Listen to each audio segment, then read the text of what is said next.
Doctor Shyam Prasad Mukherjee ಅವರ ಜನ್ಮದಿನದ ಅಂಗವಾಗಿ ಪ್ರಧಾನಿ ನರೇಂದ್ರ ಮೋದಿ ಅವರು ಗೌರವ ನಮನ ಸಲ್ಲಿಸಿದ್ದಾರೆ. ಮುಖರ್ಜಿ ಅವರು ಧೈರ್ಯ, ರಾಷ್ಟ್ರೀಯತೆ ಮತ್ತು ನಿಸ್ವಾರ್ಥ ಸೇವೆಯ ಕಾಲಾತೀತ ಉದಾಹರಣೆ ಎಂದು ಪ್ರಧಾನಿ ಬಣ್ಣಿಸಿದ್ದಾರೆ.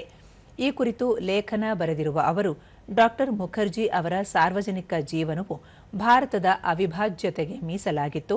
ಪಶ್ಚಿಮ ಬಂಗಾಳವು ದೇಶದ ಅವಿಭಾಜ್ಯ ಅಂಗವಾಗಿ ಉಳಿಯುವಂತೆ ನೋಡಿಕೊಳ್ಳಲು ಡಾಕ್ಟರ್ ಮುಖರ್ಜಿ ಅವರು ವಿಭಜನೆಯ ಸಮಯದಲ್ಲಿ ದೃಢವಾಗಿ ನಿಂತಿದ್ದರು. ಅಲ್ಲದೆ ಜಮ್ಮು ಮತ್ತು ಕಾಶ್ಮೀರದ ಧ್ಯೇಯಕ್ಕಾಗಿ ತಮ್ಮನ್ನು ಅರ್ಪಿಸಿಕೊಂಡಿದ್ದರು.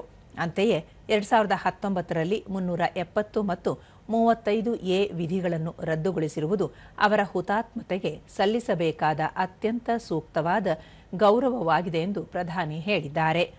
ತಮ್ಮ ಲೇಖನದಲ್ಲಿ ಡಾಕ್ಟರ್ ಮುಖರ್ಜಿ ಅವರ ಕೊಡುಗೆಗಳನ್ನು ಪ್ರಮುಖವಾಗಿ ಪ್ರಸ್ತಾಪಿಸಿರುವ ಪ್ರಧಾನಿಯವರು ಶಿಕ್ಷಣ, ಸಂಶೋಧನೆ ಮತ್ತು ವಿದ್ಯಾರ್ಥಿ ಕಲ್ಯಾಣವನ್ನು ಬಲಪಡಿಸಲು ಹಲವಾರು ಸುಧಾರಣೆಗಳನ್ನು ಪರಿಚಯಿಸಿದ್ದರು.